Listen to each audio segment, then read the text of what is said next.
বলেই ওহি চলে গেল। আর সানাত সোজা ওয়াশরুমে গিয়ে শাওয়ার ছেড়ে দিয়ে থপ করে ফ্লোরে বসে পড়ল। আর তারপর মুহূর্তে হাউমাউ করে কেঁদে ফেলল। ভেতরে কঠিন যন্ত্রণাগুলো কান্না হয়ে উপচে পড়ল। তারপর চিৎকার করে বলে উঠল, কেন কেন সবসময় আমার সাথেই? আমি কেন কেন আমায় একটু ভালোবাসলে না অন্তিম? আমি তো তোমায় ভালোবাসতে গিয়ে নিঃস্ব হয়ে গিয়েছি, তবুও তো ভালোবাসায় কমতি রাখিনি, বন্ধ করিনি তোমায় ভালোবাসা।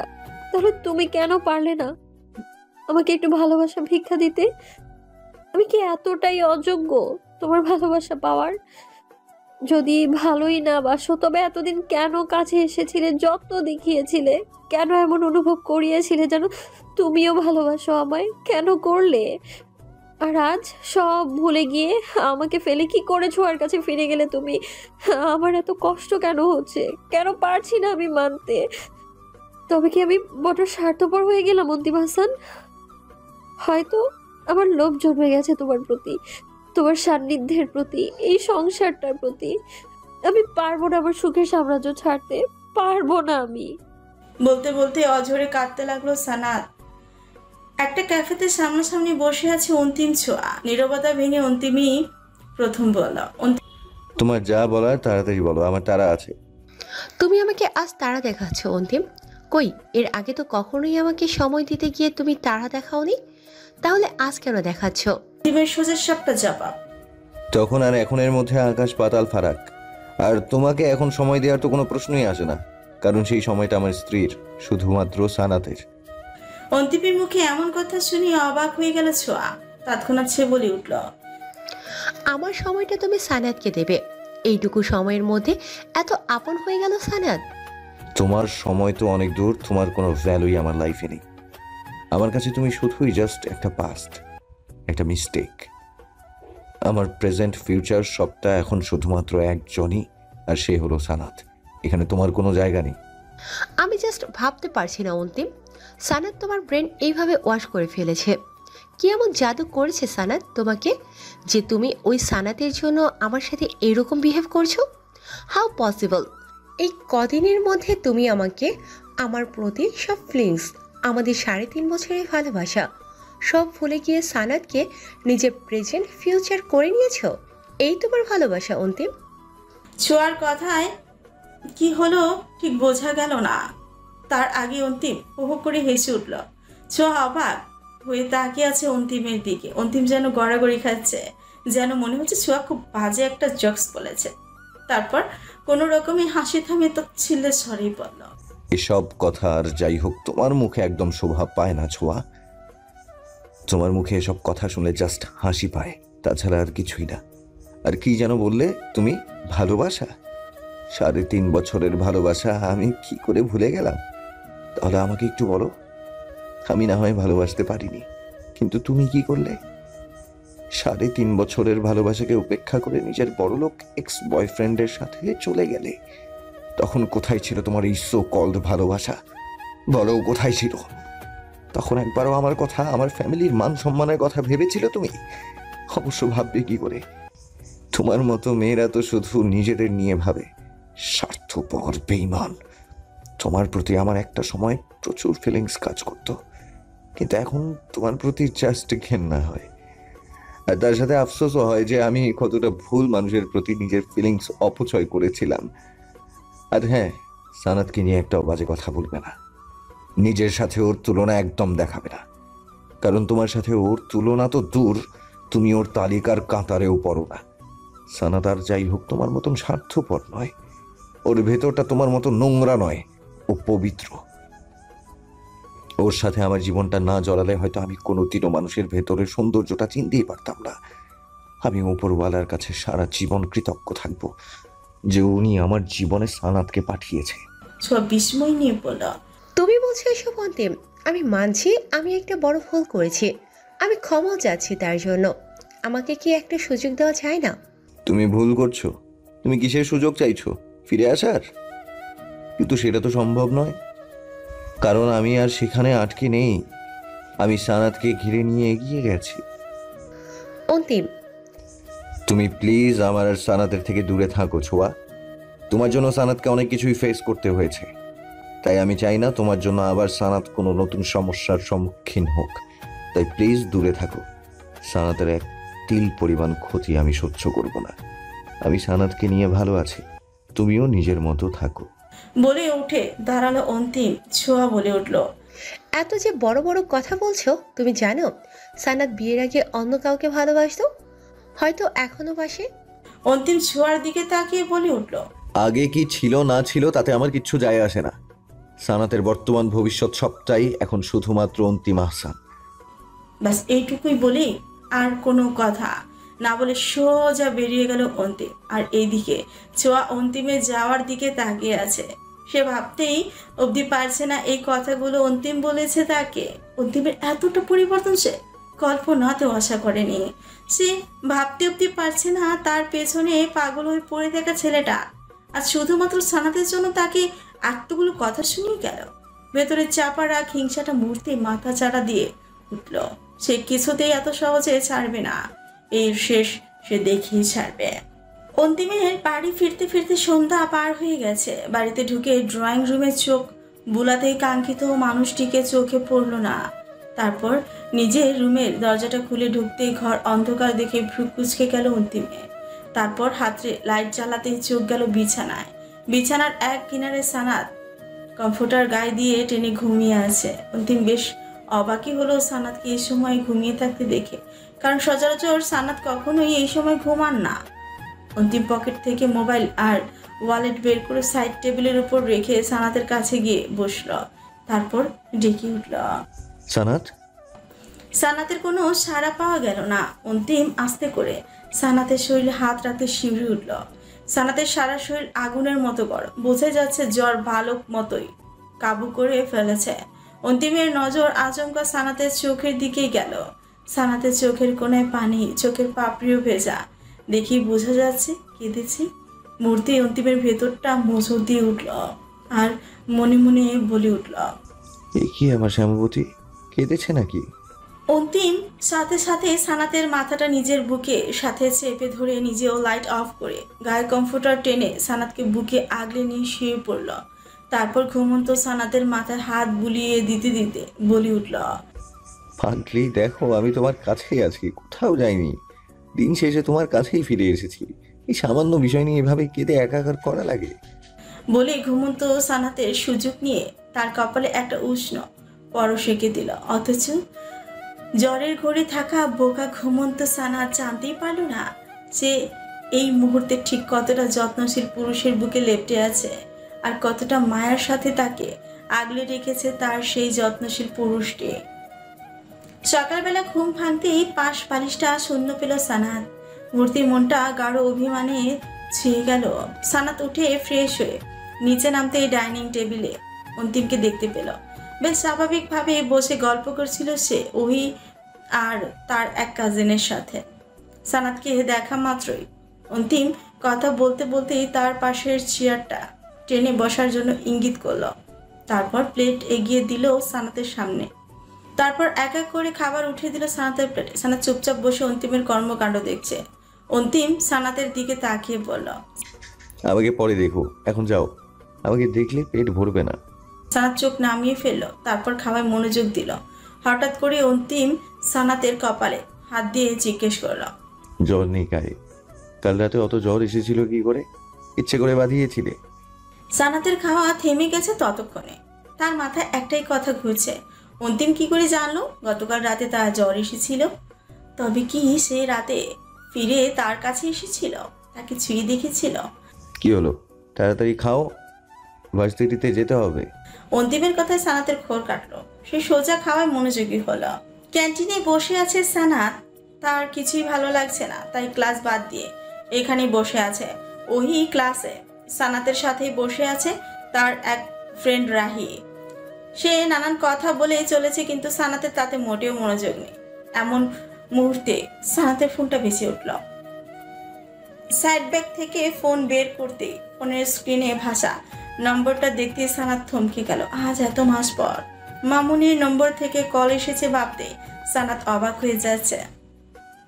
সানাত রিসিভ করে বেশ অপ্রস্তুত হয়ে বলল, হ্যালো মামুনি। কিরে, কেমন আছিস? ভুলেই তো গেছিস দেখছি। সানাত কি বলবে, আনন্দে ভাষা খুঁজে পাচ্ছে না। মামুনি তার সাথে আগের মতো স্বাভাবিকভাবে কথা বলছে। সানাত আবেগে আপ্লুত হয়ে বলল, ভালো আছি মামুনি, তুমি কেমন আছো? তোকে ছাড়া আর কেমন থাকতে পারি বল। সানাত, এখন একটু বাসায় আসবি? তোকে খুব দেখতে ইচ্ছে করছে। কতদিন হলো তোকে দেখি না। সানাত কেঁদে ফেললো, তারপর বলে উঠল, আমি আসছি মামুনি। আয়, আমি অপেক্ষা করছি তোর জন্য। তারপর কল কেটে দিল আর সানাত উঠে দাঁড়ালো। এই জ্যামের মধ্যে গরমে ঘেমে নিয়ে একাকার হয়ে একরকম হন্য হয়ে ছুটে এসেছে সানাত। এত মাস পর নিজের মায়ের মতো খালাকে কাছে পেয়ে সানাত সব ভুলে আঁকড়ে ধরল। তারপর মূর্তি হু করে কেঁদে ফেললো। রাবেয়া বেগম সানাতকে ধরে বললেন, কি কেঁদেই যাবি নাকি? বোকা মেয়ে, চল ভেতরে। এত দৌড়ঝাঁপ করে এসেছিস, চল ভেতরে গিয়ে বসবি। তারপর সানাতকে নিয়ে ডাইনিং টেবিলে বসলো। টেবিলে এত আইটেম সাজানো দেখে সানাত বলে উঠল, তুমি কি করেছো মামুনি? এত খাবার কে খাবে? কেন, তুই খাবি? তোর জন্য করেছি। এতদিন পর এলি, ভালো মন্দ আয়োজন করব না? কিন্তু তাই বলে এত কিছু করার কি দরকার ছিল? আর আমার তো খিদেও নেই। চুপ কর তুই, চুপচাপ খেতে বস। সানাত বেশ অস্বস্তি নিয়ে জিজ্ঞেস করে, মামুনি ছোঁয়া কোথায়? দেখছি না যে। ওর রুমে ঘুমাচ্ছে। ও, ড্রয়িং রুমের সোফায় মুখোমুখি হয়ে বসে আছে সানাত ও ছোঁয়ার বাবা আরহাম মির্জা। তার পাশেই দাঁড়িয়ে আছে ছোঁয়ার মা রাবেয়া বেগম। নীরবতা ভেঙে আরহাম মির্জা নিজেই বলে উঠেন, তো কেমন আছো? জি ভালোই আছি খালু। ভালো তো থাকারই কথা। শোনো, তোমাকে আজ এমনি এমনি এখানে ডাকিনি। সানাত তাকালো, তারপর বলল, মানে কোনো দরকার ছিল? দরকার তো অবশ্যই আছে, তা না হলে তোমাকে এত ঘটা করে ডাকতাম না। আমি ঠিক বুঝতে পারছি না খালু আপনার কথাটা।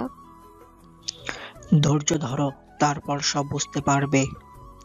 তারপর তিনি তার স্ত্রী রাবেয়া বেগমের দিকে কিছু ইশারা করতে রাবেয়া বেগম উঠে ভিতর থেকে একটা প্যাকেট নিয়ে আসলেন। তারপর প্যাকেটটা সানাদের সামনে রেখে বলেন, নে, এটা তোর। সানাদ প্রশ্নবিদ্ধ দৃষ্টিতে তাকালো, তারপর বলল, এতে কি আছে মামুনি? খুলে দেখ। সানাদ প্যাকেটটা খুলতে থমকে গেল। প্যাকেটের ভিতর টাকার বান্ডেল রাখা। সানাদ কিছু বলবে তার আগে ছোঁয়ার বাবা বলে উঠলেন, দেখো এতে চলবে কিনা তোমার, কম হয়ে গেলে আরো দেব। সানাদ অবাক হয়ে বলল, এসবের মানে কি? মানে একটাই, আমার মেয়ের সুখের পথ থেকে সরে যাও, অন্তিমকে ছেড়ে দাও। এসব আপনি কি বলছেন? পাশ থেকে রাবেয়া বেগম বলে উঠলেন, একদম ঠিক বলেছে। তুই আমার মেয়ের সুখের বাধা হয়ে দাঁড়িয়েছিস। তোর জন্য আজ আমার মেয়েটার চোখের পানি ঝরছে। তাই বলছি, সরে যা। তোর তো টাকা হলেই হলো, তাই না? কত লাগবে তোর? তুই শুধু বল, কিন্তু তার বিনিময়ে তুই শুধু অন্তিমকে ছেড়ে দে। সানাদ পাথর হয়ে দাঁড়িয়ে আছে। তার বিশ্বাস করতে কষ্ট হচ্ছে তার খালা তাকে ভালোবেসে নয়, এভাবে অপমান করার জন্য ডেকে এনেছে।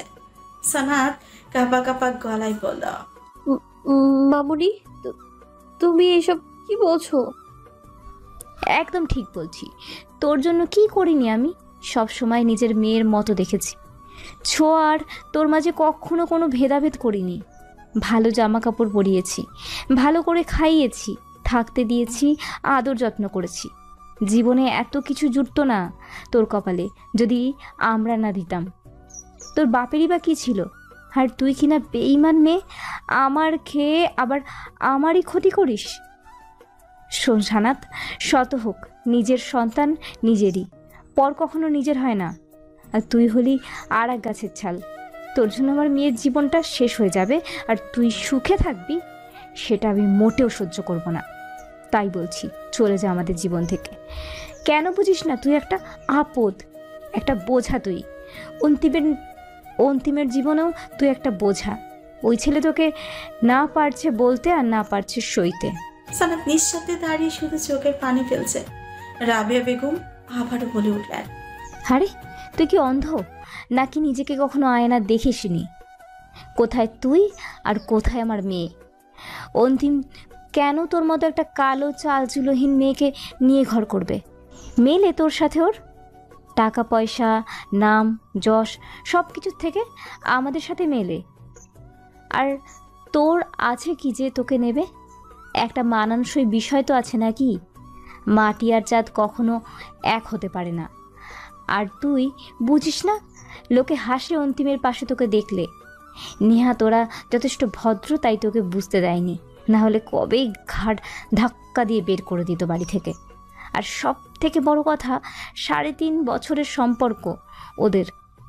এটা কি এই কয় মাসে ভোলা সম্ভব? তাই বলছি, তোর ভেতরে যদি সামান্যতম লজ্জাবোধ থাকে তাহলে মুক্তি দিয়ে দে অন্তিমকে। গলার কাটা হয়ে আটকে থাকিস না। সানাত কান্নারত অবস্থাতেই মলিন হাসল, তারপর উঠে দাঁড়িয়ে বলল, তুমি ভেবো না মামুনি, আমি মুক্তি দিয়ে দেব। ছোঁয়াকে আমি অন্তিমের সাথে সংসার করার রাস্তা করে দেব। কাটা হয়ে থাকবো না আমি। এখন আসি আমি। আরহাম মির্জা বলে উঠলেন। টাকাগুলো নিয়ে চাও। সানাত একবার চোখ তুলে তাকালো, তারপরই বলে উঠল, টাকার বদলে আমি আমার সম্পর্ক কেনাবেচা করি না। এই টাকাগুলো নেওয়ার অর্থ হচ্ছে আমি কিছু টাকার জন্য অন্তিমকে বিক্রি করে দিয়েছি ছোঁয়ার কাছে। কিন্তু আমি অন্তিমকে বিক্রি করছি না, আমি তার ভালোবাসার মানুষের কাছে তাকে ফিরিয়ে দিচ্ছি। বলি সানাত বেরিয়ে গেল। তখন পেছন কাজের মেয়ে কাজল দৌড়ে এসে বলল, আপা আপনার মোবাইল। ধন্যবাদ কাজল। বলি গেট খুলে বেরিয়ে গেল। আর কাজল মেয়েটা অসহায় চোখে তাকিয়ে রইল। সানাত বাড়ি ফেরেনি, তুই আমাকে বলিসনি কেন ওহি? ভাইয়া আসলে আমি ভেবেছি ও বাড়িতে চলে গেছে, আর আমিও ভার্সিটি থেকে একটু দরকারে বেরিয়েছিলাম। কিন্তু বিকেলে বাসায় ফেরার পর আম্মু আমার সাথে সানাতকে না দেখে জিজ্ঞাসা করতেই আমি অবাক হয়ে গেলাম। আমি ভেবেছি ও চলে গেছে বাড়িতে, কিন্তু ও যে আসলে বাড়ি যায়নি সেটা তো বুঝতে পারিনি। জাস্ট শাট আপ ওহি। সানাত সেই 11টার পর বেরিয়েছে, এরপর এখন সন্ধ্যা হয়ে গেছে, অথচ ও কোথায় আছে কোনো খবর নেই। ভাইয়া সানাত তো এমন কখনো করে না, আজ হঠাৎ কি হলো? আমার খুব ভয় করছে। আমিও বুঝতে পারছি না ওহি, ও ঠিক কোথায় যেতে পারে। আর বেয়াদবটা ফোনটা অফ করে রেখেছে, কল করে যে একটা খোঁজ নেবো সেই উপায়ও নেই। আচ্ছা ভাইয়া, সানাতকে কি তুমি কিছু বলেছো? মানে কোনো ঝগড়া হয়েছে? না, ঝগড়া কেন হতে যাবে? তাহলে কি হলো? কম তো খুঁজলাম না ওহি, এবার মনে হচ্ছে থানায় যেতে হবে। ওহি ভয়ার্থক কণ্ঠে বলল, থানায়? ঘড়ির কাঁটায় সন্ধে 7:30। সানাত বাড়ি ফিরেছে কিছুক্ষণ হলো। সে সবে মাত্র ফ্রেশ হয়ে বেরিয়েছে, এর মধ্যে ঘরে অন্তিম প্রবেশ করলো। সানাত অন্তিমের দিকে এক পলক তাকিয়ে তারপর দৃষ্টি সরিয়ে খাটের উপরে একটা বই নিয়ে বসলো। অন্তিমের চোয়াল শক্ত করে সানাতের কার্যকলাপ দেখছে। সে গিয়ে সোজা সানাতের সামনে দাঁড়ালো, কিন্তু সানাতের কোনো ভাবান্তর দেখা গেল না, যেন সে দেখেও না দেখার ভান করলো। অন্তিম এবার ডাক দিল, সানাত। আমি এখন একটু ব্যস্ত আছি। ব্যস্ততা আমাকে দেখাবে না, আমার তোমার সাথে কথা আছে। আমি তো বললাম আমি এখন ব্যস্ত আছি। অন্তিম আর নিজের মেজাজ কন্ট্রোল করতে পারল না, সঙ্গে সঙ্গে সানাতের হাত থেকে এক থাবায় বইটা কেড়ে নিল। সানাত বিরক্ত হয়ে বলে উঠল, আপনার সমস্যাটা কি? বইটা নিলেন কেন? আগে আমার প্রশ্নের জবাব দাও, সারাদিন কোথায় ছিলে? বাইরে ছিলাম। আমাকে বা বাড়ির কাউকে জানানোর প্রয়োজন বোধ করোনি যে তুমি কোথায় আছো, কেমন আছো? আর প্রয়োজন না হয় বোধ করোনি, কিন্তু অ্যাটলিস্ট ফোনটা তো অন রাখতে পারতে। তোমার কোনো আইডিয়া আছে আমি ক্লাস বাদ দিয়ে তোমার চিন্তায় মরেছি, পাগলের মতো খোঁজাখুঁজি করেছি, অথচ তুমি কতটা ইরেসপন্সিবল। কেন খুঁজেছেন আমায়? আমি তো বলিনি আমাকে নিয়ে চিন্তা করুন। তো কেন করছেন আপনি? মুহূর্তে অন্তিম চেঁচিয়ে উঠল, তারপর সানাতের বাহু শক্ত করে চেপে ধরে বলে উঠল, একদম চুপ। একে তো অন্যায় করেছো, তার উপর আবার রাগ দেখাচ্ছ। আমি থানা অবধি যাবো ভেবেছিলাম, এর মধ্যেই মা ফোন করে জানালো তুমি বাসায় পৌঁছেছো। কোথায় ছিলে সারাদিন? আমার লাগছে। লাগুক, লাগাটা উচিত। আগে আমার প্রশ্নের জবাব দাও। কেন করছেন এমন? ছাড়ুন। ছাড়বো না, যতক্ষণ অবধি না আমার প্রশ্নের জবাব পাবো আমি ছাড়বো না। কিসের জবাব? কোথাও যাইনি আমি। মিথ্যে বলবে না সানাত, বলো কোথায় ছিলে। ছাড়ুন আমাকে। আমার উপর একদম জোর কাটাতে আসবেন না অন্তিম হাসান। কি ভেবেছেন আপনি আমাকে? আপনার হাতের পুতুল আমি? যখন যেভাবে খুশি আমায় নাচাবেন আপনি? কিসের এত অধিকার বোধ আপনার? কি হই আমি আপনার? আপনি তো জাস্ট বাধ্য হয়ে প্রতিশোধ নিতে বিয়েটা করেছেন। এই বিয়েটা তো একটা বোঝা আপনার কাছে, তাহলে কেন এই বোঝা শুধু শুধু বয়ে বেড়াচ্ছেন? প্রতিশোধ নিতে চেয়েছিলেন আপনি, নিয়েছেন তো, এবার ছেড়ে দিন আমায়, মুক্তি দিয়ে দিন আমায়, ডিভোর্স চাই আমি। অন্তিম আজ এমন একটা কাজ করে ফেললো যা যে কোনো দিন আজ অবধি করেনি। সে এই মুহূর্তে সানাতের গালে কষি একটা থাপ্পড় মারল। সানাত কিং কর্তব্য বিমোর। অন্তিম সানাতের হাত শক্ত করে পিছিয়ে ধরে বলল, কি বললি তুই? মুক্তি চাস? ডিভোর্স চাস তুই? বেশি আশকারা দিয়ে ফেলেছি তাই না? তোর সাহস কি করে হয় তুই ডিভোর্স চাস? পুরাতন প্রেমিককে আবার মনে ধরেছে তোর, তাই তুই আমার থেকে ডিভোর্স চাইছিস তাই না? খুব পয়সাওয়ালা বুঝি তোর পুরাতন প্রেমিক। অন্তিম একটাও নোংরা কথা বলবেন না। খুব গায়ে লাগছে বুঝি? কই আমাকে নিয়ে তো মোটেও গায়ে লাগে না, অথচ প্রেমিককে নিয়ে কথা বলছি বলে একদম ফোসকা পড়ে যাচ্ছে। এত প্রেম! আজকে কান খুলে শুনে রাখো, আমি যতদিন বেঁচে আছি ততদিন তোমার কোনো মুক্তি নেই পাখি। তুমি চাও আর না চাও সংসার আমার সাথেই করতে হবে তোমাকে খরিচা। তাই মুক্তির চিন্তা দুঃস্বপ্নেও করো না। আর যদি কখনো ডিভোর্সের নাম মুখে এনেছো তাহলে কসম খুন করে ফেলবো জান। সানাত কেঁদে ফেললো, তারপর বলে উঠল, কেন থাকবো আমি আপনার সাথে?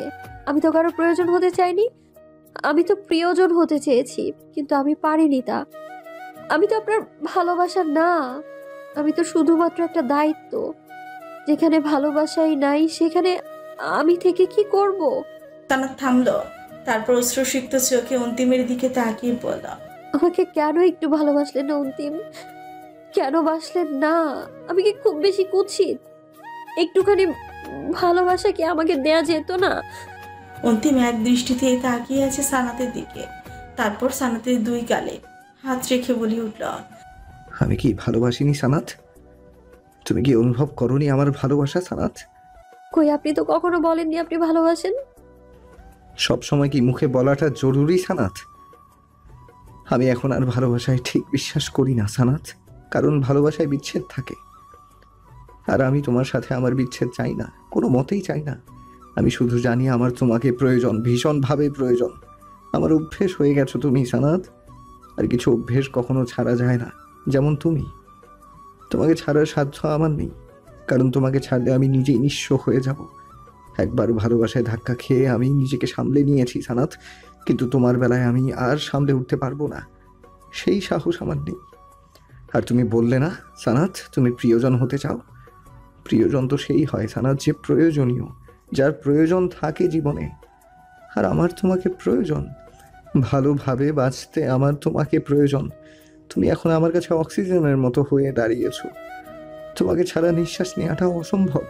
এরপরেও কি বলতে হবে ভালোবাসি? সানাত অপলক দৃষ্টিতে তাকিয়ে আছে অন্তিমের দিকে। তার ভেতরে বোধহয় এত ভালো লাগা কখনো কাজ করেনি যতটা আজ হচ্ছে অন্তিম তাকে ভালোবাসে শুনে। সানাত বলে উঠল, কিন্তু ছোঁয়া? ছোঁয়ার কথা বলে কি লাভ? আমি তো আর সেখানে আটকে নেই সানাত, আমি এগিয়ে এসেছি।